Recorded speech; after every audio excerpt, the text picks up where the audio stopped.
I was born to save my parents' broken marriage, their perfect little legacy project. But somewhere along the way, I forgot who I was supposed to save.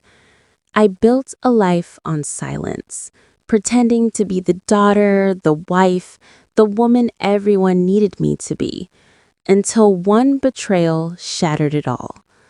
What followed wasn't ruin, but revelation, a journey through guilt, loss, and rediscovery. This isn't a story about cheating or punishment. It's about breaking cycles, facing the mirror, and learning that freedom isn't found in love. It's found in truth. I was born to save my parents' marriage, but I ended up setting them free. That sentence has followed me my whole life, like a whisper that turns into thunder every time I look in the mirror. My mom used to say it half jokingly whenever she fought with Dad. "We had you to keep us together, baby." She'd laugh, then cry. My father would look away, pretending he didn't hear it. So from the start, I grew up believing I was a solution, not a person, a bandage for a wound that never closed. Maybe that's why I married young, because I thought love was supposed to fix people. My husband and I were high school sweethearts, clinging to each other like scared kids. We got married at 20. 2 years later, we were already strangers sharing a bed. When I look back now, I don't think I ever really knew what love was. I only knew what it meant to hold something together that was already breaking. The night everything changed wasn't supposed to mean anything. Just another boring Friday, another night of my husband drinking with his Navy friends. I was home, scrolling on my phone, pretending not to care where he was or what he was doing. We'd stopped fighting months before. Not because we'd made peace, but because silence was easier. Around midnight, I got a text from one of the wives saying my husband was drunk and couldn't drive. I sighed, grabbed my keys, and drove across town, angry but not surprised. When I got there, one of his old Navy buddies greeted me at the door, rude, half-drunk, calling my husband a lightweight loser. I remember the smell of beer and bleach in that house. I remember my irritation turning into embarrassment, standing there in my oversized hoodie, trying to pull my husband's limp body off the floor while that man laughed. What happened later that night would split my life in two, before and after. I didn't understand it then. I didn't even fully remember it right away. I just remember walking out of that house at dawn feeling like someone else was wearing my skin. For weeks after that night, I tried to convince myself nothing had changed. My husband never asked questions. He barely noticed anything beyond his own exhaustion. But I did. I noticed everything. The way my reflection looked like a stranger's. The way my hands shook when I did the dishes. The way I started thinking about that night, not as a mistake, but as a beginning. The start of a hunger I didn't understand. I didn't tell anyone. I couldn't.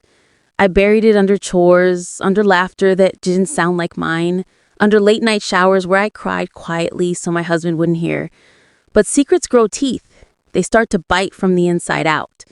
Every time I saw him sleeping next to me, something inside me would twist. A mixture of guilt and rage, love and disgust. I wanted to confess, to scream, to burn everything down, but I didn't. Instead, I smiled more, cooked dinner, made small talk, and acted like the wife he wanted me to be. Eventually, the guilt turned into something else. Curiosity, maybe even thrill. I started reading forums, stories written by people who cheated, betrayed, lied. I wanted to know if they felt what I felt, that strange combination of power and shame. I found comfort in anonymity, typing my secrets into blank boxes that never judged me back. There were nights I'd sit in bed beside my husband, my phone glowing in the dark, telling strangers things I couldn't tell myself. They called it confession. For me, it felt like therapy, except the more I confessed, the more I wanted to keep sinning.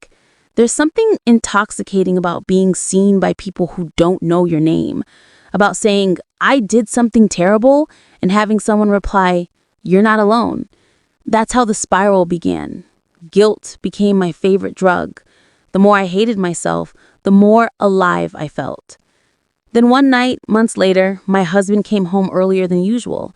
He looked tired, older, somehow.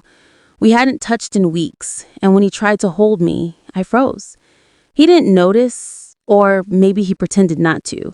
He sat on the edge of the bed and told me how he'd been offered a position in another state.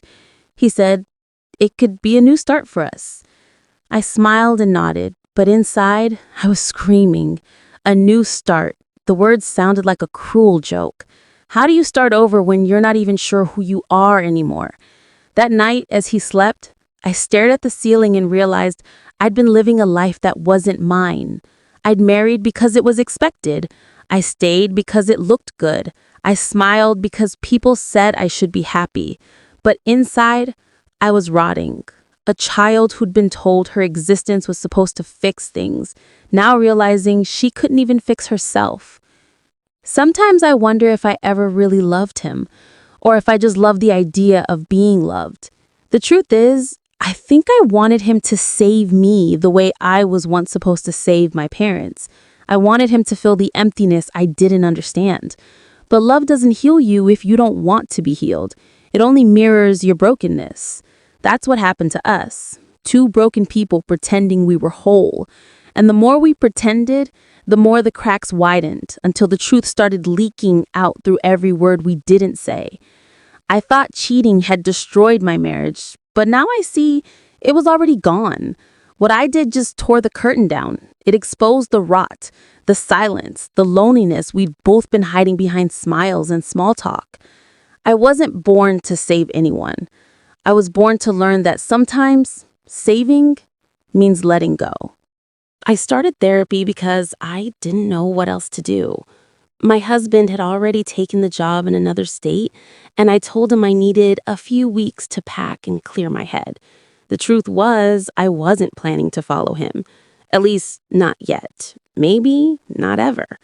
I told myself therapy would help me decide, that I'd walk in there, fix whatever was broken inside me, and come out knowing what I wanted. That's how I approached everything in life, like a checklist I could complete if I just tried hard enough. My therapist was a quiet woman named Dr. Levine, in her 40s, with kind eyes and a voice that made you feel safe and exposed at the same time. The first session, she asked why I was there. I said, I think my marriage is falling apart. She smiled softly and said, let's start with you. That threw me off. I'd spent my whole life talking about other people, my parents, my husband, what I did wrong, what I could fix. But nobody had ever asked me who I was without them. That first session, I cried so hard my face felt raw. I didn't even know why. Over the next few weeks, I learned that silence has weight. I'd always thought of therapy as talking, pouring out your feelings until someone tells you what to do next. But Dr. Levine didn't tell me what to do. She just listened. Sometimes she repeated my words back to me, and hearing them out loud was enough to make me realize how twisted they sounded. You said you were born to keep your parents together, she said once. Who told you that? I laughed, then said, my mom, jokingly. She looked at me. And did she ever take it back? I didn't have an answer. I realized how deeply that sentence had rooted itself inside me, not as a joke, but as identity. I'd spent my whole life trying to be glue. Glue for my parents, glue for my marriage, glue for every relationship that cracked.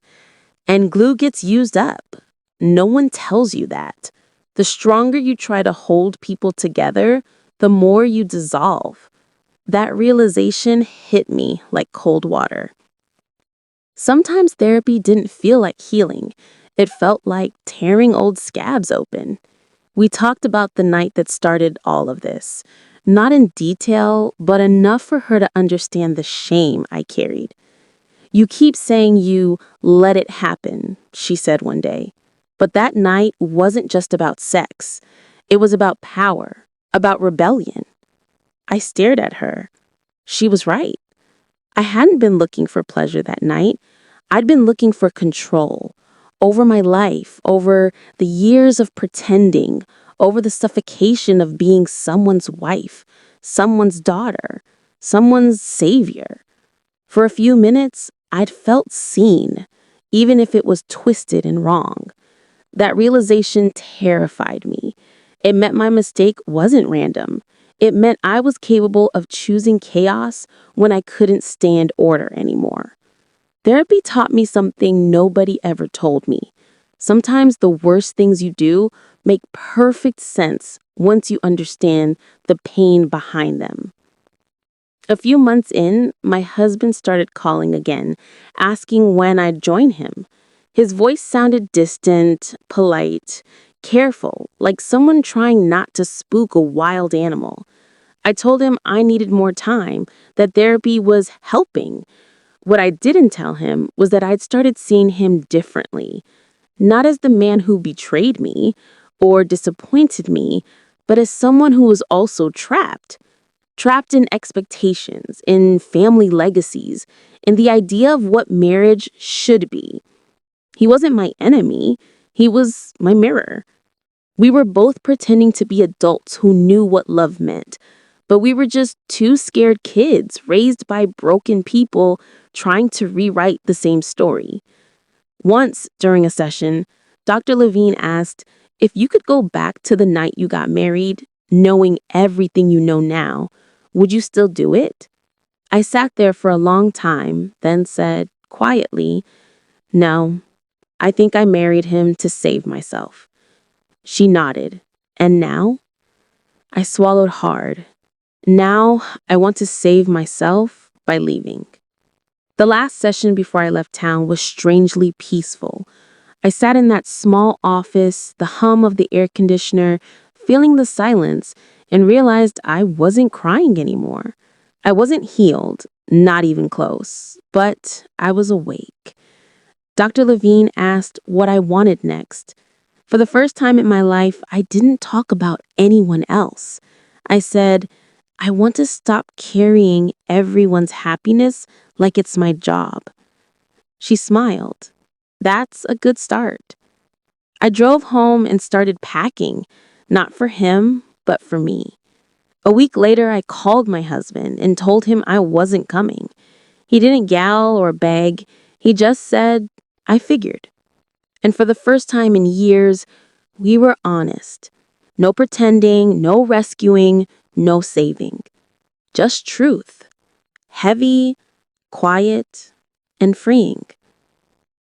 That night, I looked out the window at the city lights and felt something I hadn't felt since I was a child. Peace. The kind that doesn't come from fixing anyone, but from finally letting go. 3 years passed before the past found me again.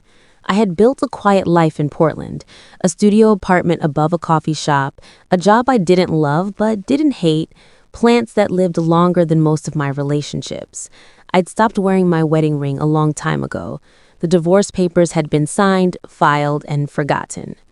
Sometimes I'd still dream about my husband, not as the man I left, but as the boy I once tried to save. Therapy had taught me to make peace with silence, but not with ghosts.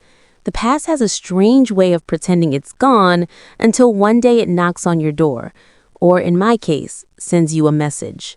It was late on a Sunday night when I saw his name on my phone, the Navy friend, the man who'd been the beginning of my undoing. His message was short. I'm in town. I think we should talk. My stomach turned cold. I stared at the screen for a long time, torn between deleting it and replying. But curiosity, or closure, won. I typed back one word.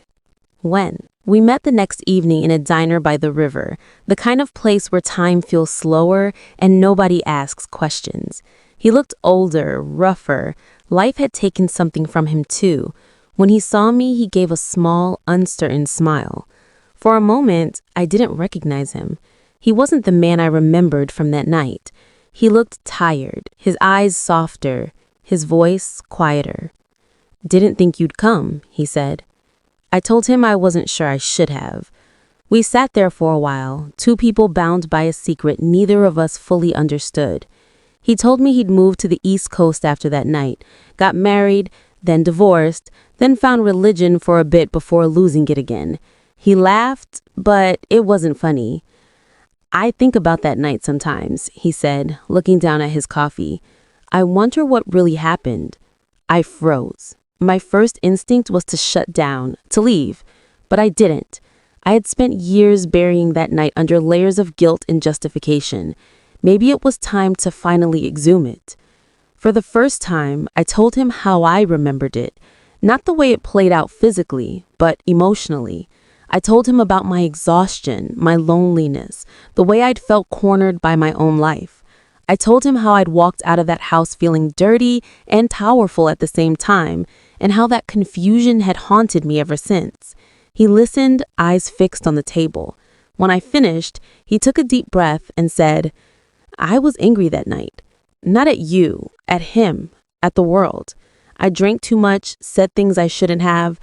I don't even know if I understood what I was doing. His voice cracked. I never tried to find you after. I thought maybe you hated me. I didn't know what to say. Hate wasn't the right word. It had been something more complicated. A mix of resentment, curiosity, and shame that I turned into a story to survive. In that moment, watching him tremble, I realized he wasn't the villain in my story any more than I was the victim. We were both just products of pain colliding in the dark. When we walked out of the diner, the air was cold and smelled like rain. We stood by the parking lot for a long time, not quite saying goodbye. I needed to see you, he said finally, to know you were okay. I nodded. I wasn't, for a long time, I admitted, but I'm learning. He smiled faintly, his eyes glistening. You always seemed stronger than you thought. I wanted to tell him that strength isn't what people think it is. It's not power or bravery. Sometimes it's just waking up and choosing not to run. But I didn't say it. We hugged a quiet human kind of hug, and when I pulled away, I knew it would be the last time I'd ever see him. I drove home through empty streets, the wipers moving back and forth like a heartbeat, steady and slow. When I got home, I sat on the floor and cried, not out of sadness, but release. It felt like I had been holding my breath for years and finally exhaled. That night, I dreamed of my parents again, younger, laughing before the fights and silences. I woke up before dawn, and for the first time, the memory didn't hurt. I made coffee, opened my window, and watched the sky turn pink over the city. The world looked ordinary, but inside me, something had shifted. I realized closure isn't about erasing the past. It's about facing it until it loses its power over you. I didn't forgive him that night. I didn't forgive myself either. Forgiveness wasn't the goal. Understanding was. I'd spent so long trying to rewrite the story, to make sense of what happened, that I forgot stories don't always need happy endings. Sometimes they just need to end. And in that ending, there's peace. The quiet kind. The kind that doesn't announce itself, but lingers in the air like the calm after a storm. After that meeting at the diner, something inside me went quiet. Not numb, just still. The kind of quiet that comes after a long storm when you finally realize nothing outside you can hurt you more than what's already inside. I thought seeing him again would reopen old wounds, but instead, it closed them in a strange, imperfect way. For a while, life became simple again. I worked, I read, I walked by the river on weekends. But silence has its own shadows. One night, I stumbled across my old online account, the one where I used to confess my secrets, the one that once felt like oxygen. My heart skipped. My old posts were still there, fragments of guilt and loneliness written by a version of me who was desperate to feel seen. I started reading them one by one. It was like looking at a ghost wearing my face. Some posts were dark, some raw, some full of contradictions, pain mixed with pride, shame with thrill. For the first time, I didn't judge her. I just felt sorry for her. That girl believed deceit was freedom because truth felt too heavy to carry. She wasn't evil, she was lost. And the scariest part? She was still somewhere inside me, quiet, waiting for attention. The months that followed were full of small awakenings. I realized that healing isn't about becoming a new person. It's about meeting every version of yourself and saying, I see you. I forgive you. So I started writing again, but this time without hiding. No pseudonyms, no secret usernames. I wrote about shame, about the way we sabotage the love we crave because we think we don't deserve it. I wrote about women who were told their worth depended on how much they could hold together. Families, men, worlds, until their arms broke. Slowly, people began to respond, not with judgment, but with understanding. Some said my words helped them feel less alone. It felt strange using the same language that once trapped me to free others. I wasn't sure if that made me brave or hypocritical, but I kept going. The more I wrote, the more I realized how much of my life had been built on pretending. Pretending to be fine, pretending to be loyal, pretending to be the good daughter, wife, woman. Pretending was a cage I had decorated to look like safety. Now I was learning what it meant to live without walls. One morning, I got an email from my ex-husband. The subject line just said, "Thank you." Inside was a single paragraph. "I used to think you ruined my life, but now I see you gave me a chance to start it over. I hope you found peace." I read it 3 times before closing my laptop. Tears came, not because of sadness, but because I finally understood. For years, I carried the guilt of being the one who broke us. But maybe breaking was the only honest thing I ever did. We weren't meant to last. We were meant to learn. He found someone new eventually, I heard, through mutual friends. They have a kid now. The thought used to sting, but not anymore. I hope he's happy.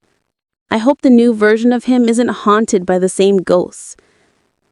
As for me, I never remarried. I didn't need to. I learned to be whole without being someone's other half.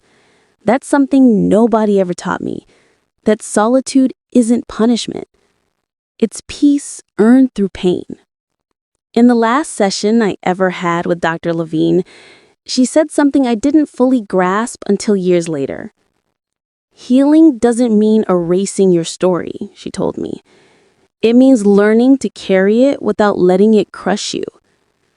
Back then, I nodded politely, pretending I understood. But now I do. My story used to feel like a confession, something dirty, something that defined me. Now it feels like a map, full of wrong turns, dark alleys, and dead ends, but still leading somewhere. Every bad choice I made came from a place of hunger, not for pleasure, but for meaning. I spent years trying to fill that void with people, approval, desire. None of it worked. What I finally did was sitting in the quiet, facing the emptiness without running from it. That's where freedom lives. Not in escape, but in acceptance.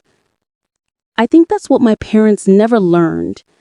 They spent decades trying to fix each other when they should have been learning to love themselves first. And maybe that's why I was born. Not to save them, but to understand them. To break the cycle they couldn't. Sometimes, on cold nights, I still walk by the river and watch the lights ripple across the water. It's been 5 years since everything fell apart. And yet it feels like yesterday, and also like another lifetime. I think about the girl I used to be. The one who thought love was a rescue mission, who mistook attention for affection, who believed she had to be someone else to be loved. I don't hate her anymore. She survived the only way she knew how. But I'm not her now. I'm not the wife, the sinner, the secret keeper. I'm just me. Messy, honest, still learning. My parents divorced a year after I did too. For a long time, I blamed myself for that too.